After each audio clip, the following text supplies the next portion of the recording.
5, 6 straight rings. But do you think they'll pay Draymond? Not necessarily, because they have Bell. Okay. And they're grooming him to take over. So I would hope that they would come to an agreement where it's not like Max. If he doesn't really, production-wise, doesn't merit Max, even though I argue that Draymond could be the best defender of all time.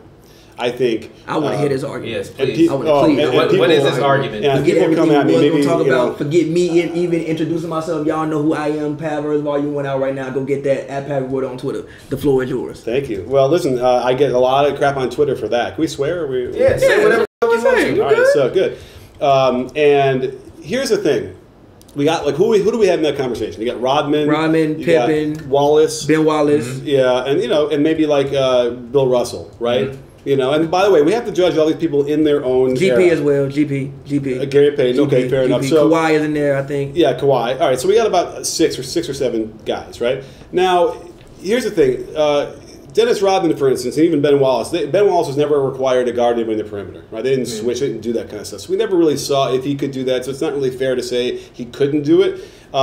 Pippen, as a Bulls fan, in my opinion, was the greatest perimeter defender I've ever seen. When we talk about lockdown, I don't see lockdown anymore because this is so good now. No one's a lockdown defender. Yeah, you're going to get embarrassed a couple times a game. Just look at PG and KD from game one. Like, they were just battling. They were literally one-on-one on each other. They were just going insane. Right. Well, and so, at least PG in the second half. That's why people like old school coaches, like, there's no pride out there or whatever. It's like, you have to shrug it off. You're going to get embarrassed and then come right back. Like, maybe you get a steal. Do you see what Kyrie is doing? Like, you're not going to, like, for 48 minutes, no. Yeah. And it's kind of good because you want to play through stuff, right? Yeah. So play through getting beat and then get the next one. And then over the long run, eventually, hopefully, you'll end up being better than you were worse. Mm-hmm. So that's the thing. But what Draymond does that I haven't seen anybody else do is the rotation and the quarterbacking of the defense. And so when we see guys like a middle linebacker out there, like what a Ray Lewis would do, or like a Brian Urlacher would do, like that. Yeah. Exactly. And I'm going to get him on an interview. I know him a little bit, and I've tried to get him on there. And eventually, I'm going to get him to talk. He doesn't do a lot of one-on-ones, but I'm going to find out where the genesis of that is, because a lot of times that talent on defense is like not necessarily taught. Sometimes it's just like he is good at that for his mindset, whatever it is, and other guys aren't. But I want to find out what it was and how he learned this, because when you watch, I did a video recently about the new way they're defending the pick and roll. Mm-hmm. So right off the bat, it's switch everything, and then on the mismatch, if it's like a little guard guarding a big guy, they bump him out or they scram him out, right? Mm-hmm. Well, Draymond, that's what he does so well. He's on top of it like before it happens, and so you see that a lot, and you just see him constantly rearranging it to avoid the mismatch. We saw it last night, and there was an amazing possession I saw that was just like he had 4 guys switching whatever and got everything, and they missed the shot, he got the rebound, it was great.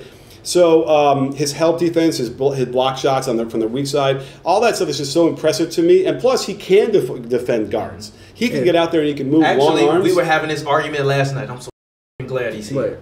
This right here was telling me last night. I told him, we were talking about like people guarding Mike, because his big thing is he disrespects Mike because he says that everybody that used to guard Mike was 6'4" and under, right? We were having a conversation about Draymond Green, and I told him that Draymond Green will be able to step out on the perimeter and guard Mike better than John Starks, and you said no. No, listen. Don't lie. Don't lie now.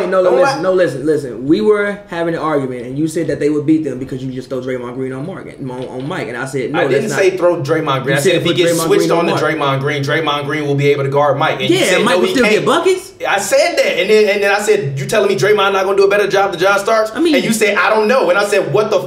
Because he will still get 30 to 40. I think that Mike is quicker. And I don't know if Draymond, I don't know. To me, I don't know if Draymond is I think I can think of better perimeter defenders than what Draymond is. Perimeter defenders. I don't know if he can step out on the guard and guard him for the entire game. Now again, when you like switching out, you're not going to be on there for that long. And also, again, you don't play defense by yourself. Even just look at the team he's on. Like when he had Bogut behind him. Bogut is very, very underrated. Very underrated. He wasn't the #1 pick. He could block shots. Again, you can shade people to one side. If you don't, you got KD behind you. KD is also 7 feet. I don't think KD is the greatest perimeter defender, but when you come to the paint, the man is 7 feet with very long arms. Also, you have Clay. What does that have to do with John? What does that have to do with you saying Draymond Green would fare worse than John Starks against Michael Jordan? You're ridiculous. Stop that. I'm glad he's here. Stop it. That was ridiculous. ridiculous. That was goddamn ridiculous. Yes. When you were saying it, I'm like, what are you talking about? Obviously, yes. What are you talking about? Draymond's a great defender. You can continue as to why. The point of what I was saying was I don't think that Draymond would be able to stop Mike. No. Of course, he's not going to be able. Who could stop Mike? I mean, that's how you were saying it. No, that wasn't. You said that the '96 Bulls would beat the Warriors, and I said no, they wouldn't. I believe they would. I don't think that they would. Well, I asked Steve Kerr this. I did an interview last week, 2 weeks ago. He wouldn't commit to which one because obviously he played on one team and he coached the other.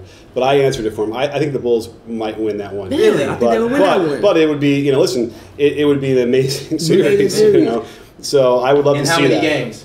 Oh, it's I mean that would probably it would go 7. Okay. The one thing that's underrated about the Bulls was that they played small a lot of the time. Yeah. Tony Kukoc was a small ball forward. was a small ball forward. They could pretty much switch everything. And even if you look at the length on the court, everybody's 6'6" and up.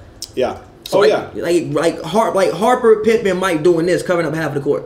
Mm-hmm. And you got Dennis out there. Like 96 Dennis isn't 98 Dennis. Right. No, you wanted 96 Dennis. Yeah, like now 97, 98 Dennis, obviously, but 96 Dennis again. I remember watching the video. It was about Basketball Examiner on like the '96 finals, and why Dennis Rodman actually should have won an MVP because he was just everywhere, shutting down everybody, frustrating everybody. Well, that was the key. I was there. I had tickets, so I went, and I had never seen, like, he had Sean Kemp muttering to himself and, like, literally just so out of his game. He didn't know what was happening. And it was funny. Like, he's the guy who, thank God he's on your team because you never want to play against Draymond. Yeah, and Draymond is very similar to that way, for sure. But then by virtue of the way the game and the way the rules are, those other players never got a chance to show what they could do like Draymond does. Draymond can be off the ball, and he could shade a lot more on the strong side than the other players could because there's illegal defense rules.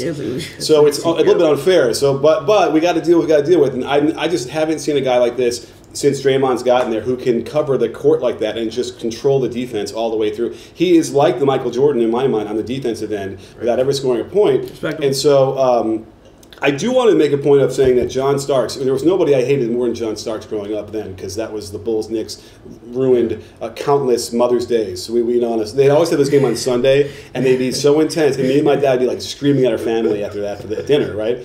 But John Starks was really good, and nobody in Chicago ever gave him credit. He's really, really good. Starks is really good. Yeah, I'm not saying he was bad. Really tough. He could score. He was a decent shooter. Right. And Mike is like 6'4.5", right? Starks was like 6'2", and they both listed at 6'6". That was the joke, right? Yeah. But he did what he could. But I just want to make sure people know they should go back if they can and find some Starks highlights because. Like, who was he like? Well, he was like kind of like Clay, like, right? He could shoot threes. He could put the ball on the ground. He was a smaller, little like a CJ body, but much smaller version. But I mean, I don't know if he's like Clay. Who was he like? He's someone like that. It was really good. And I know what really you mean in terms of his role with the team. I understand. When he got open and he let it go, like everybody in Chicago Stadium was like, they didn't want to look because it was going to go in. Same with like we gon' slide, we gon' chill. She said she loves me, I'm her.